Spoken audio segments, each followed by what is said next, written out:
week on Fort Riley the podcast, in honor of Veterans Day, we wanted to celebrate the accomplishments and experiences of those who have served this country.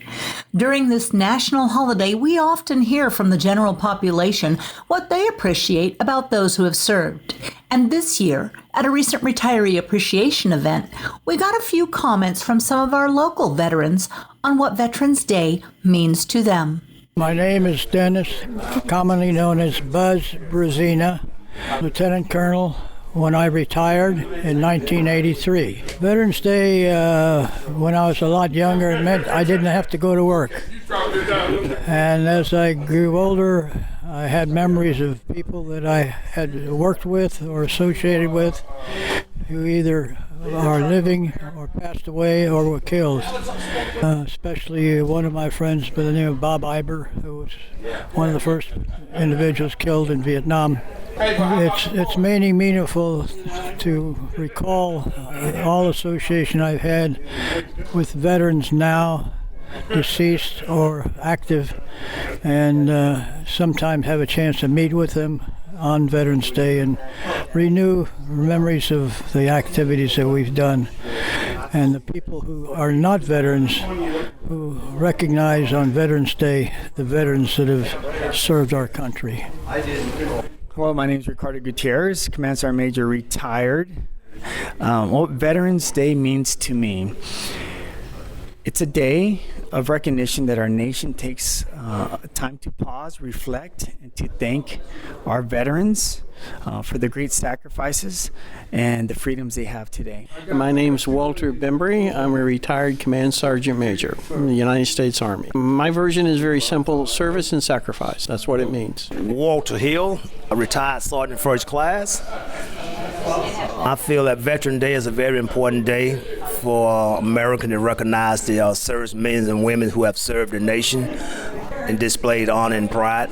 Sergeant First Class, retired U.S. Army, William Brooks.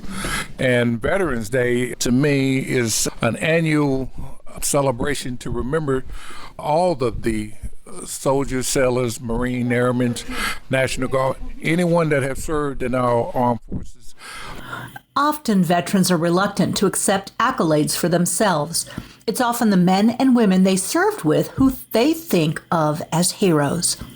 Lieutenant Colonel Al Alvarez, retired, epitomizes how many veterans will downplay their own accomplishments but are quick to recognize the achievements of the soldiers they served with. Alvarez was on the beach in Normandy, and he tells about the achievements of his soldiers during that historic day. And everybody in the unit got different medals and everything else. Not me, because I didn't accomplish anything. It's just I went along for the ride. We got 30 silver stars.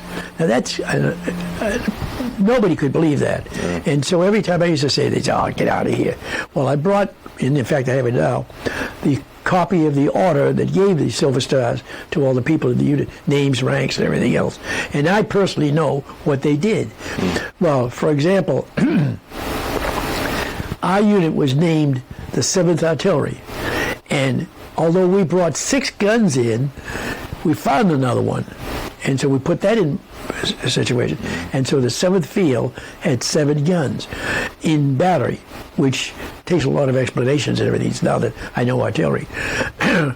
Artillery is in twos. There's 2 guns, there's 6 guns, 4 guns, and everything else, but never a 7 gun.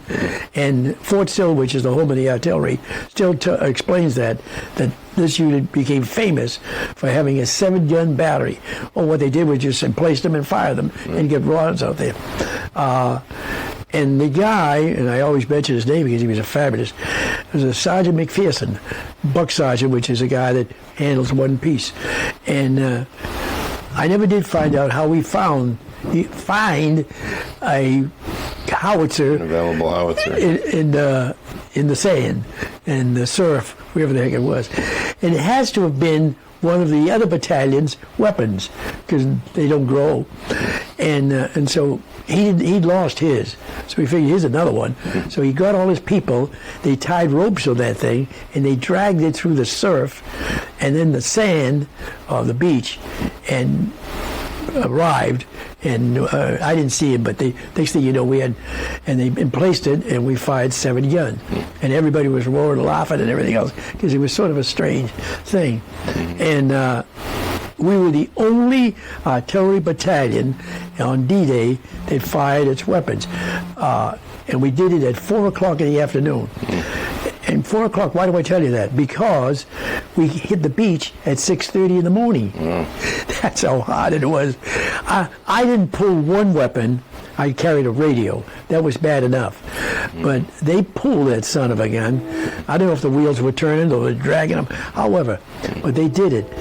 For this Veterans Day, we here at Fort Riley want our veterans to know that every one of you is a hero, no matter how great or small you feel your mission is or was. Thank you for the service you have given to a grateful nation, and thank you for listening to Fort Riley, the podcast.